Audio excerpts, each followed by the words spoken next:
আসসালামু আলাইকুম। আজকে আমি রান্না করব তেলাপিয়া মাছ, কিন্তু আমি ভুলে গেছি ক্লিপ নিতে। মাছ ভেজে পেঁয়াজ দিয়ে মশলা কষিয়ে পরে মাছ ভাজা মাছগুলো দিয়ে দিয়েছি ঝোলের উপরে। রসা রসা করব, তাই মাছের রসা।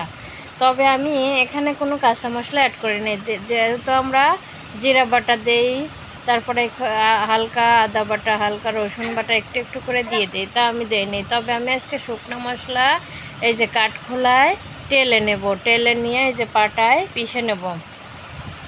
এই যে মশলাগুলো আমি টেলে নিচ্ছি, জিরা মশলা, শুধু জিরা আর কিছু না। তো আমি এই যে এটা পাটায় পিষে নেব, পিষে নিয়ে আমি কিছু সংরক্ষণ করব, বক্সে রেখে দেব কোটার মধ্যে, আর কিছু তরকারির মধ্যে দিয়ে দেব। তারপরে দিয়ে দেওয়ার পরে তরকারি এই যে বক্সে রেখে দেব। তারপরে আমার যখনই দেখা যায় মশলা বানাতে ইচ্ছুক না, তখন আমি একটু কোনো মতো মাছ রান্না করে উপর দিয়ে জিরা ফাঁকিটা দিয়ে দেবো। এই যে স্বাদে গুণে কালার অতুলনীয়, অতুলনীয়, যা বলে বোঝানোর মতো না। তবে যে আমি সকালবেলা কাঁঠালের বিচি ভর্তা করেছিলাম, আর আমি মিষ্টি কুমড়া দিয়ে কালো জিরা ভাজি করেছিলাম। তারপরে যে আমি দেখেন এখানে যে মাছ নিয়েছি, পরে মাছ দিয়ে মাছের ঝোল দিয়ে এই যে ভরা ভরা আমি খাচ্ছি। আসলেই মজা।